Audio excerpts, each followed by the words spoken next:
comment protéger et prévenir les risques d'une excision sur un enfant?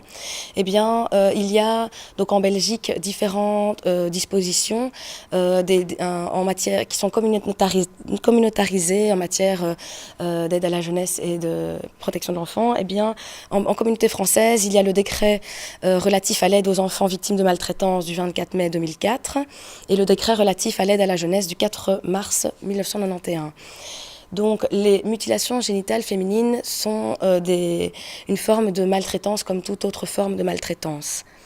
Elles doivent être prises en charge d'une manière similaire aux autres formes de prise en charge. Mais il y a une spécificité ici, c'est qu'il y a ce risque de mutilation, ce risque à détecter, qui n'est pas évident. Et donc, le rôle des acteurs des services de première ligne est très important pour évaluer ce risque. Et donc, c'est au niveau donc, de la maternité, à l'ONE, les services de santé, à l'école, qu'il y a une possibilité d'évaluer, de détecter un risque pour un enfant.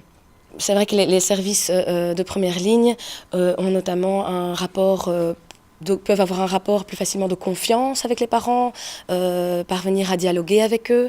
Il y a une possibilité de collaborer entre les différents services qui est possible. Et il y a également un décret sur la promotion de la santé qui prévoit que des bilans de santé supplémentaires spécifiques pour des risques particuliers ou prévisibles peuvent être adoptés, peuvent être mis en place.